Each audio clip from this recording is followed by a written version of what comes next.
Buenas tardes a todos, chicos y chicas de la trinchera. Hoy nos hace especial ilusión el episodio de hoy, que viene con la temática Revolucionando el sector de la construcción.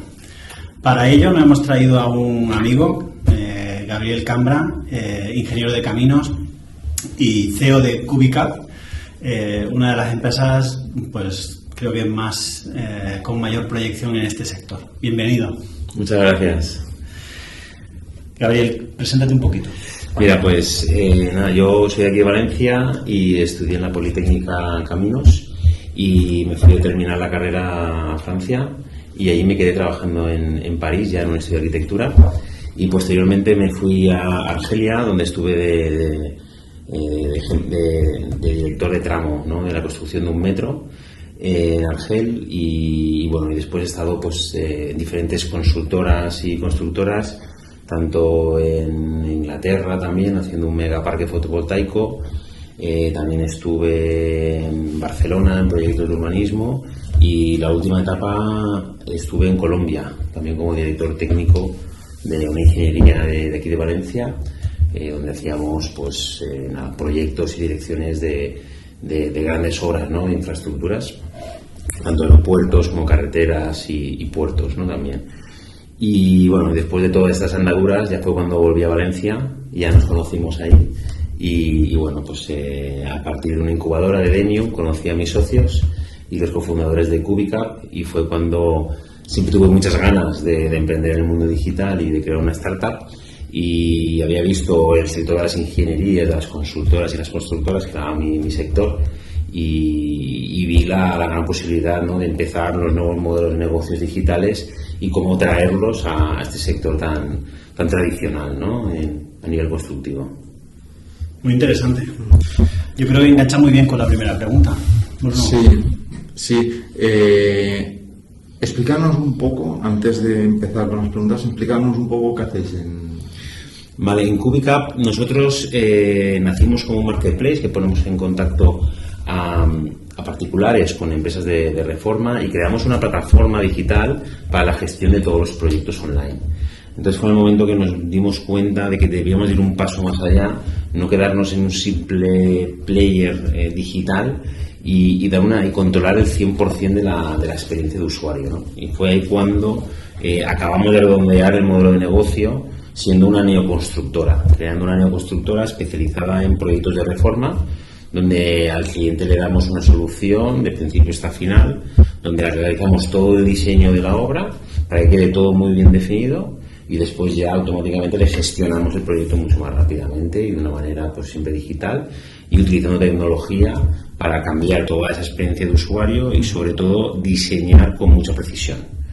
Uno de los grandes problemas es que los proyectos de reforma son pequeños, entonces es como no se planifica bien porque no sale el coste, y la tecnología pues está cortando, ¿no?, cada vez más el coste de todo. Entonces ahora con tecnología BIM, que es tecnología 3D, con los gemelos digitales, que está más de moda la palabra, ¿no?, a lo mejor, se puede automatizar, establecer un proceso constructivo, el cual lo digitalizamos y lo estandarizamos. Cada casa es personalizada al 100%, pero la metodología constructiva es la misma, ¿no? Con eso conseguimos una estandarización, pero completamente personalizada en tu casa, ¿no?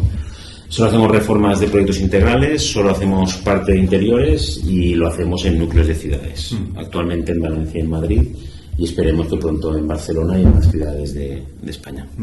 No hay muchos proyectos así del sector de la construcción y en general del sector de la industria que sean 100% digitales. ¿Por qué tarda tanto en llegar la digitalización a estos sectores? A ver, hay sectores, la digitalización se puede entender, ¿vale? Un buen inversor siempre nos ha contado que la digitalización va en olas, ¿no?, en oleadas de digitalización conforme el sector sea más o menos complejo, ¿no? El servicio que vas a ofrecer es más o menos de menos a más complejo, ¿no?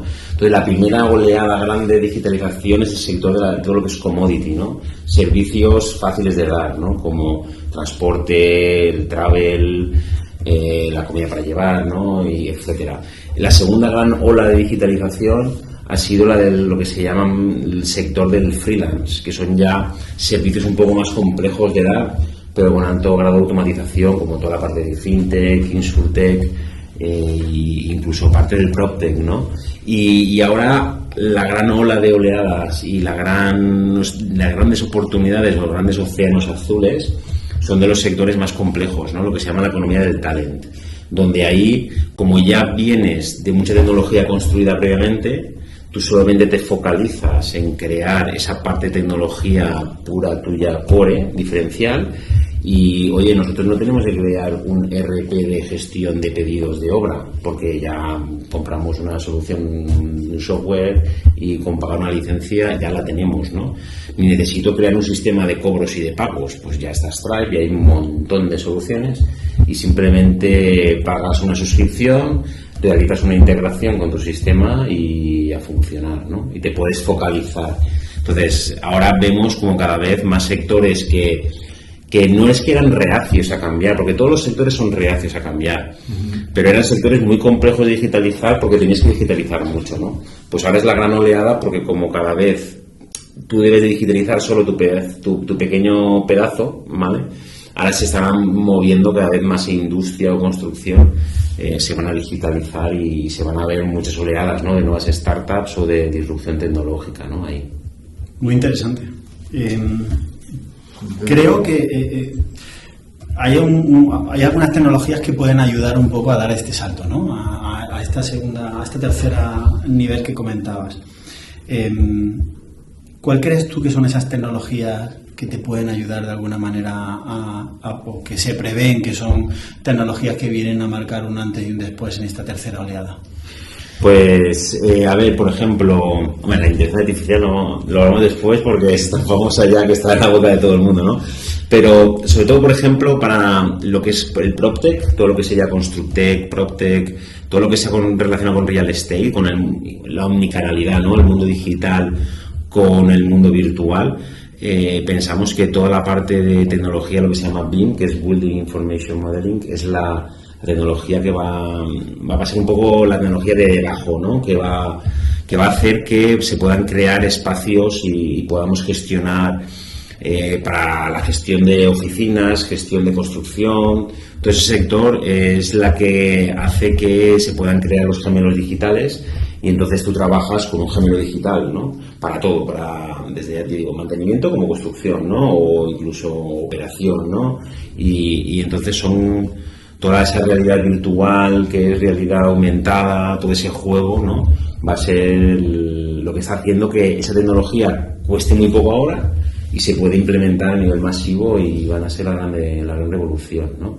En el caso del BIM, la gente habla mucho como de los renders 3D, ¿no? De imaginarte la casa, por ejemplo, antes de hacer, que está muy guay, ¿no? Es como el marketing, ¿no? De venta de kitchen, mi casa toda bien hecha, qué bonita en 3D, pero va mucho más allá. Es decir, lo importante es yo puedo estandarizar a partir de esa visualización todo un sistema constructivo, puedo calcular la huella de carbono, ¿no? Porque, por ejemplo, nosotros somos neutros en carbono porque creamos tu casa en 3D, todo modular. Entonces ya no pensamos en 2D, es toda arquitectura 3D modular. Y entonces somos con cada módulo, cada librería, cada componente de la librería tiene un montón de información, tanto del presupuesto, y lo consigo automatizar, como información para hacer planos, es paramétrica, la puedo un poco deformar y modificar para las dimensiones necesarias, y tiene el cálculo de la huella de carbono. Todo ese material está macheado con las fichas EPDs, que son las fichas ambientales de producto, donde hay una certificación del CO2 que sea de energía, ¿no? Y el CO2 que se ha generado, ¿no? Incluso la planta, ¿no? La fábrica donde se sitúa, ¿vale? Y entonces somos capaces de hacer un cálculo de huella de carbono de tu casa, y de hecho una reforma nuestra ya tiene el 30% menos de huella de carbono que una tradicional. Y aparte, pues compensamos y compramos créditos de carbono para que sean neutros, ¿no? La reforma de tu casa. Que es un poco, todo esto viene con la economía verde y cómo hacer cálculos de huellas de carbono para poder implementar, ¿no? La economía circular y la economía verde, ¿no? Muy bien. Yo con este tema de la huella de carbono neutra, entiendo, si te he entendido bien, entiendo que vuestra propia solución es mucho más eficiente y por tanto reduce la huella de carbono, solo con esa eficiencia en la parte del proceso. Y por otro lado, que incluso ofrecéis el servicio a potenciales clientes de que esa huella de carbono sea cero, comprando créditos. Sí, lo hacemos siempre, no es opcional. Es decir, nosotros por ti ya compramos la huella, el CO2 producido, porque pensamos que la construcción, uno de los grandes problemas de la construcción es el impacto que tiene sobre el planeta, y incorporar el coste ambiental de hacer tu casa en el proyecto es lo que hace que nosotros busquemos las mejores soluciones del mercado para que ya reducir ese impacto, y por eso utilizamos productos locales, productos mucho más naturales, productos mucho más saludables, con el medio ambiente, y es lo que nos hace ya que podamos calcular, porque si no calculas no sabes nada, y si no tenemos datos, pues no sabes nada, ¿no? Entonces, al calcular también te das cuenta y dices, anda, pues mira, las ventanas es uno de los componentes en arquitectura de interiores, en reformas, las ventanas es uno de los componentes de tu casa que más consume, porque es un material que se necesita mucha energía para producir, ¿no? Entonces, trabajar con un buen proveedor de ventanas, te has cargado mucho CO2, ¿no? Ya directamente, ¿no? Entonces, todo ese tipo de cosas es las que hacen. Y ya te lo incluimos siempre porque lo pensamos, está dentro de nuestros valores de empresa y de propuesta de valor de la empresa, ¿no? Hacemos reformas que son neutras en carbono y velamos por hacerte un diseño personalizado de tu casa con un estilo muy minimalista, pero muy cálido y que sea sostenible, ¿no? Pues muy bonito, muy chulo el proyecto. Es así, de las empresas que conocemos, es la primera, porque por el hecho de ser de la última ola que tenemos, es la única empresa que se dedica a una cosa así, que la vemos más compleja que lo típico del producto que ya nace digital prácticamente, que es software y tal. ¿Qué retos identificarías tú, con qué retos te encuentras tú? Sí que es verdad que lo que vemos, bueno, en el sector muchos, porque lo que vemos mucha más, es decir, el mundo tecnológico, el mundo digital, sí que es cierto que cada vez existen más cosas sobre las cuales construir tu producto, pero también la competencia es mucho más feroz, ¿no? A nivel de recursos, ¿no?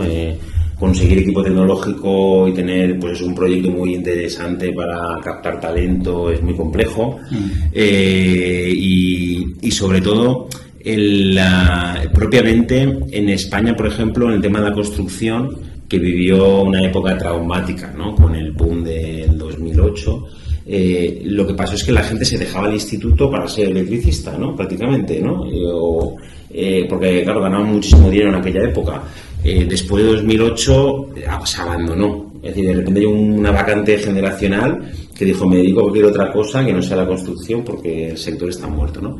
Y ahora sí que está habiendo esa renovación generacional porque la gente ya se ha vuelto a normalizar, pero sí que fue un sector muy estigmatizado que hizo que hay una generación perdida, y ahora sí que lo vemos que cómo está cambiando, porque no somos conscientes de que los millennials ahora ya hacen reformas. Es decir, la gente que ahora tiene entre 30 y 45 años se acaban de comprar la primera vivienda, y de hecho es nuestro principal cliente porque es como el primer proyecto ilusionante y es gente que quiere todo mucho más digital, y también la generación de reformistas, ¿no? Porque los profesionales, los gremios, la edad, claro, los que en el 2008 tenían 40 años ahora están ya jubilados, casi, ¿no? A punto de jubilarse. Entonces, la nueva generación es de gente mucho más joven, mucho más preocupada por ¿no? Están todos más en forma, tienen mejores hábitos. Bueno, es otra nueva generación que yo creo que hay un problema generacional, pero que el futuro lo veo muy positivo porque al final pues las nuevas generaciones van a ir haciendo que el sector se digitalice, ¿no? El solo, ¿no? Porque todo el mundo ya es nativo digital, ¿no? Casi, ¿no? Entonces, el problema de mano de obra en la construcción ahora es grande, pero creemos que con la tecnología van a mejorar los márgenes, va a mejorar la calidad del servicio, y eso va a hacer también que, bueno, pues que toda la profesionalización vaya detrás, ¿no? Y problemas como, por ejemplo, se me ocurre que podáis tener mucha dependencia de terceros a la hora de controlar los plazos vuestros o incertidumbre. ¿Ves que haya más en este tipo de industria que en otras industrias en donde una empresa puede ser más o menos autónoma? Claro, el sector, sobre todo dentro de la construcción, más las reformas, sigue siendo muy artesanal, ¿no? Porque sí que estamos viendo como, por ejemplo, la obra nueva va muy hacia la industrialización más rápido. El grado de industrialización de las viviendas de obra nueva es mucho mayor. Y entonces sí que se ve empresas más grandes metiéndose ahí, ¿no? Las empresas de reforma, en francés de hecho se llaman artesanos, ¿vale? Y es verdad, es que son artesanos. Entonces, en una economía donde la gente lo quiere todo perfecto, porque está acostumbrada a consumir industrialmente, y cuando ve un pequeño defecto, ya, eso está todo mal. No, bueno, pues algo artesanal, cuando uno va a comprar pan artesanal, diferencia de un pan industrial, ¿no? El pan industrial son todos iguales, ¿no? Y un pan artesanal, que mira, cada uno un poco diferente, ¿no? Entonces, las reformas, nosotros estamos digitalizando y aumentando el grado de industrialización al máximo, pero sigue habiendo un porcentaje de componente artesanal, ¿no?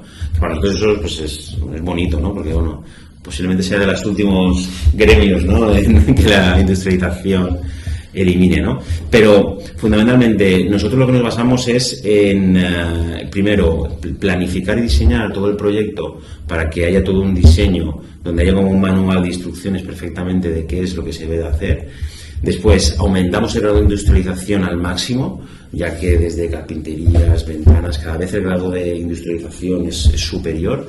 Y después nos basamos en unos gremios que hemos certificado y que trabajamos colaborativamente con ellos, ¿no? Hemos implementado una metodología Lean Construction donde ya establecemos un plan de control de obra y de planning, donde ya estipulamos desde el principio qué fecha tienen que entrar y qué tiene que estar hecho y cuándo tienen que salir, y todo lo que debemos de revisar durante la obra, porque nosotros hacemos reformas integrales hogar y también estamos especializados en una tipología de proyecto para poder replicar al máximo, y es lo que nos hace de que trabajemos en una relación a medio y largo plazo con ellos, siendo su principal cliente.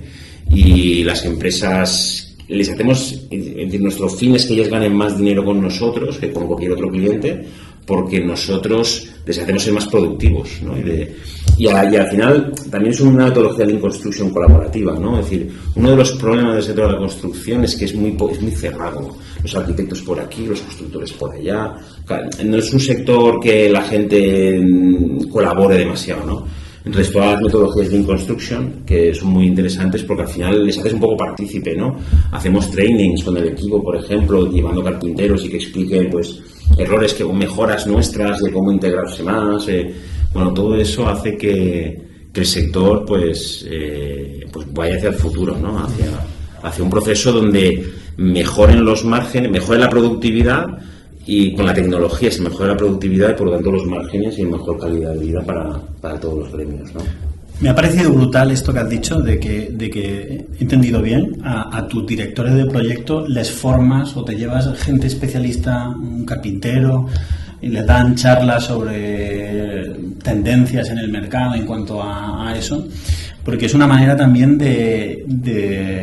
bueno, pues eso, de que tu equipo crezca, ¿no? Profesionalmente, y que eso repercuta en un servicio, un mejor servicio a tus clientes. ¿Consideras que este tipo de dinámicas, es decir, el formar a tu gente, o sea, crees que es importante para tu empresa? Sí. Para mí, ahora ya somos 23.25 personas en el equipo y vamos creciendo. Y para mí lo más complejo, el reto para mí como CEO, ¿no? El reto que me enfrento prácticamente todos los días es cómo ser un mejor líder, ¿no? Cómo mantener una cultura de empresa y que todo el mundo, pues cuando venga a trabajar, pues crea en el proyecto, ¿no? Y suponga un crecimiento profesional, ¿no? Yo creo que es lo más, para mí es el mayor reto, uno de los mayores retos como CEO, porque es algo que tienes que estar trabajando constantemente y todos aprendemos de cómo hacerlo cada vez mejor, ¿no? Entonces, para nosotros tener unos principios, unos valores de empresa, lo primero que hacemos es, cuando hacemos entrevistas, evaluamos a la gente con esos valores de empresa para ver que la gente que incorporas al equipo es súper diversa, porque cada uno es completamente diferente a otro, pero que mantengan ya esos valores iniciales, porque va a ser más fácil poder replicar y mantener esa cultura, ¿vale? Eso es lo primero que intentamos siempre hacer. Siempre hacemos, intentamos que nos salga bien, porque claro, una cosa es la teoría, pero el día a día, pues humildemente hay que trabajarlo mucho. Y la segunda es tener un proyecto que sea ilusionante para la gente, ¿no? Y sobre todo que la gente vea que tiene un recorrido, ¿no? Siendo una startup, pues bueno, te apoyas en esa disrupción, ¿no? Y en esa visión diferencial de, oye, aquí somos una constructora sostenible y venimos a cambiar todo esto, ¿no? Entonces, bueno, pues intentar siempre tener un proyecto que involucres mucho a la gente, que se ve sobre todo como un plan de recorrido es que yo voy a un estudio de arquitectura tradicional y con mucho en 5 años llego a ser director de proyectos, ¿no? Pues oye, pues en Cubicap a los 2 años estás ya abriendo una nueva ciudad, ¿no? Es decir, que bueno, los retos son, pues eso también a nivel económico, a nivel de experiencia profesional, pues es muy enriquecedor, ¿no? Y sobre todo, pues que nunca parar de crecer y de aprender, ¿no? Que al final, como profesionales, hasta que nos jubilemos ya, ¿sabes? Hasta después de la jubilación, ¿sabes? Tenemos que aprender, ¿no? Y mantener esos retos, sobre todo mantenernos en el tiempo, yo creo que es el gran... Es algo que lo das por sentado y cuando te giras, dices... Y volver a trabajarlo, ¿no? Es un poco como Yo si me permites, las relaciones personales son lo más importante. Hablaría de aprender y de desaprender. Aprender a desaprender. Hay cosas que a veces nos tenemos que resetear en algunos... Sí, y que nos equivocamos y se dice, oye, pues también reconocer el error y modificar y rectificar, ¿no? Es muy sabio, ¿no? Eso ya se dice desde... Totalmente. Antes has hablado de la inteligencia artificial. Sí, el tema de moda. El tema de moda. Cuéntanos, a ver...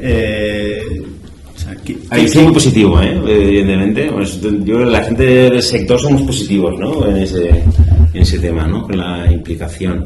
Mira, yo sin enrollarme, yo cuando empecé a estudiar caminos, habían profesores de estructuras que, claro, de repente ya nosotros íbamos con el ordenador, ¿no? Y claro, y los profesores de estructura era como te enseñaban métodos simplificados antiguos, porque era de, bueno, y si el ordenador un día no te funciona, ¿cómo lo vas a calcular? Claro. Y que, tío, pues es que ya han cambiado. Yo cuando ya estudié, habían cambiado las normativas y esos métodos simplificados estaban ya olvidados. Y ya, claro, ¿qué ha pasado? Que con la informática hay más estructuristas, hay más cálculos de estructuras que nunca. Es que antes no se calculaban las cosas, iban por abacos, por reglas de 3. Y ahora no, ahora se calcula hasta casi la señal, ¿sabes? Entonces, ahora todo se calcula y se hipercalcula. Entonces, lo que la gente tuvo un miedo de me van a quitar el trabajo de estos ordenadores y estos programas de cálculo, se convirtió en que ahora para cualquier cosa debes hacer un modelo hipercomplejo de cálculo. Entonces, bueno, tienen los ordenadores, ¿no? Total, que al final lo que se ha producido es más, ¿no? Entonces, yo creo que en el sector de arquitectura de la construcción, todo el día, pues va a suponer que cada casa pues hagas muchísimas estudios de alternativas, hagas muchísima más planificación, muchísimas más optimizaciones y por lo tanto más trabajo para los técnicos. Pero cada vez más complejo y cada vez... Entonces nosotros ya estamos analizando y testeando, ¿no? Todo el equipo tecnológico están testeando diferentes maneras de cómo en nuestro sector, sobre todo lo que se llama el diseño generativo de IA, es decir, de cómo a partir de unos parámetros la IA te puede dar, por ejemplo, todas las diferentes soluciones de alternativas de distribución de tu vivienda, ¿no? O cómo optimizar tu vivienda en función, pues, del CO2 o en función del precio o en función de parámetros, ¿no? O sobre todo creo que va a ayudar mucho en la fase de planificación para poder hacer grandes alternativas, ¿no? Y tener todas las alternativas bien analizadas para que te ayude a tomar la mejor decisión, ¿no? En función ya de tu necesidad. Y también, por ejemplo, a nivel más marketing, ¿no? A nivel más de diseño también, todo lo que serían todas las posibles combinaciones, materialidades, opciones más visuales, para que puedas tener pues mucho más... Claro, va a ser más económico, pero todo el mundo las va a querer y por 10, ¿no? Y vas a probar todas las opciones del mundo, ¿no? Es decir, que al final va a haber más trabajo, ¿no? Y después a nivel constructivo, ¿no? Como enlazar más con sistemas más predictivos, ¿no? En el caso de las reformas, en casos de construcción grande ya hay softwares de inteligencia artificial potentes para optimización de obras complejas, de obras ya grandes, y creo que también para el sector de la arquitectura, pues cómo optimizar, ¿no? Las fases de obra vamos, va a ser un gran asistente, ¿no? Que nos va a ayudar mucho y contemplándolo porque ya está ahí. Ya estamos haciendo las primeras pruebas y nosotros tenemos muchos modelos. Claro, cada casa nuestra hacemos un modelo BIM, ya modelo 3D modular. Entonces, claro, tenemos más de 400 modelos, ¿no? Para entrenar máquinas y bueno, pinta bien. Pinta bien. Bueno. Pues yo creo que con esto podríamos ir ya a la etapa de cierre, ¿no? Sí. Siempre preguntamos fijo alguna recomendación que tengas, alguien que sigas, algún libro interesante. Vale, me he preparado la pregunta. Sí, yo lo del libro, te lo quería contestar. Para mí, el libro que me he vuelto a releer y que creo que es más atemporal y sirve mucho para negocios y sobre todo para, ¿no?, el liderazgo, ¿no?, la relación con personas, es El Principito, ¿no? Yo tengo 2 niños pequeños. Sí, es decir, si queréis de esto, es decir, hay muchos libros, ¿no?, de Proctec o de startups, de emprendimiento, de no sé qué, en empresas y tal, que están todos muy bien, ¿eh? Yo me he leído varios y me gusta. Pero, claro, ya soy padre y entonces cuando leo El Principito, claro, es un libro que ya yo ni me acordaba, o me lo leí por trocitos, o como mucho he visto una... pero nunca me lo había leído como tal, ¿no? Es un poco como El Quijote, ¿no? Ese típico libro que todo el mundo conoce, pero que nadie se lo ha leído, ¿no? Casi. Oye, y te lo lees y te das cuenta de la temporalidad y la importancia de los valores, ¿no? De la universalidad, ¿no? De hecho, fue escrito en la Segunda Guerra Mundial, creo, ¿no? Estuve viéndolo y sigue muy vigente, ¿no? Y enseña mucho como valores, ¿no? Valores de la humanidad, de cómo interpretar mejor la felicidad o el aprendizaje y sobre todo la creatividad, ¿no? Que ahora, a principio de siglo, con el tema de la industrialización, la creatividad estaba perseguida, ¿no? Era como los vagos, ¿no? Y ahora en el mundo digital la creatividad es lo más importante, ¿no? Es decir, es un skill, ¿no? Muy, muy demandado y bueno, pues es un libro que si tenéis niños además lo podéis leer por la noche de paso y practicáis. Yo no me esperaba esta referencia. Sí, porque hay mucho libro de negocios, pero bueno, más o menos todos te explican técnicas de negocio, ¿no? Te explican técnicas de management, de no sé qué, de sales, de tal. Y oye, y al final los valores y la creatividad hay que sacarlos, ¿no? Que esto va de personas al final. Y la última pregunta, si tuvieras acceso a una máquina del tiempo y te pudieras ir al pasado y encontrarte tú, al pasado, te pudieras encontrar tú de jovencito y solo tuvieras tiempo de darte un consejo, ¿qué consejo te darías? Joder, me pregunta has hecho.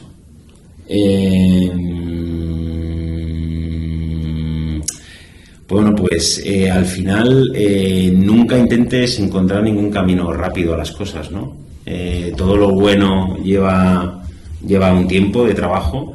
Al final la constancia del trabajo y sobre todo con la gente que no somos superdotados, ¿no? La constancia del trabajo es realmente lo que te da al final un buen resultado. Y sobre todo, haz el bien, ¿no? Yo creo mucho en el karma, ¿no? De que si te portas bien con los demás, al final te vuelve. Y la gente que hace cosas bien hechas, sin maldad, pues al final, oye, todo contra uno vuelve, ¿no? Al final, ¿no? Para bien, ¿no? Joder, qué chulo. Muy bien. Pues sí, desde luego. Grandes consejos.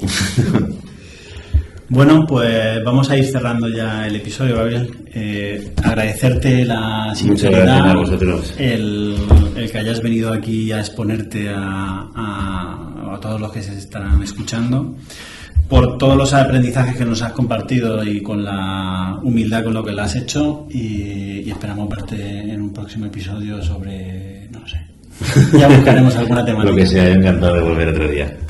Bueno, muchas gracias a todos. Un placer, gracias. Chao.